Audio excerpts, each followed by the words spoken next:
Hello, my name is Peter Reynolds. I'm the President of Clear Cannabis Law Reform and I'm also a member of the Advisory Board of the Cannabis Trades Association. And I've been asked to speak to you today to give you my perspective on drugs policy reform. That's about all drugs, not just cannabis. So the only purpose of any drugs policy must be to reduce harm.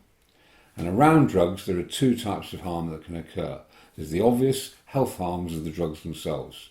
And then there's the social harms, which are caused either by the effect of using the drugs or by the markets and the effect of the trade that takes place in those markets of the drugs. So let me give you some examples of those. On health harms, the first and most obvious example are the disastrous figures we've just had released, the highest ever rates of drugs deaths in the UK.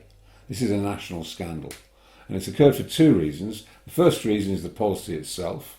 And the policy is one of total abstinence. Just say no, if you like. Now, this is a policy that doesn't work anywhere else in the world. It never has worked. It's been proven quite categorically that it never will work. And yet, for some reason or other, our government seems ideologically wedded to it. But the second problem is that even this policy themselves, they're not even funding it properly.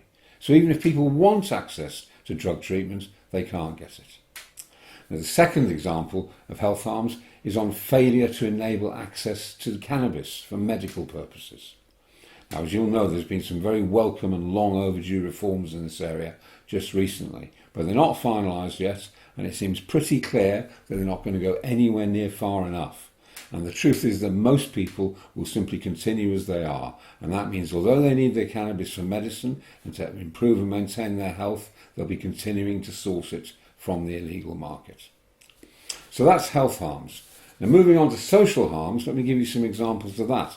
The first one, again, would be this recent phenomenon of what's known as county lines. I mean, it's not a recent phenomenon, but it's become identified as county lines recently. And that's where, because drugs markets in the major cities are saturated, the gangs are sending out dealers into the smaller towns and villages to expand their markets, and along with them, they're sending out all the violence and mayhem that they've created in our city centres as well.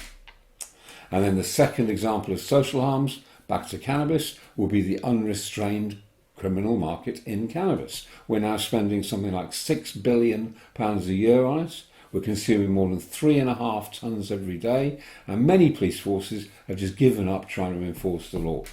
Now, you may say that's a good thing, and to some extent I'd agree with you, but the trouble is we've left the criminals in charge.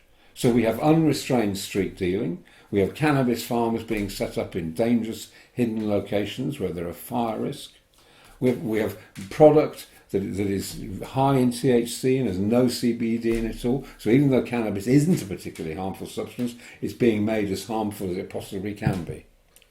So, you see, the thing is that we really do need to control drugs. We need to control drugs so that we can minimise those health harms and minimise those social harms. But we have no control of drugs whatsoever. Prohibition, just say no, is not control. In fact, it's the exact opposite.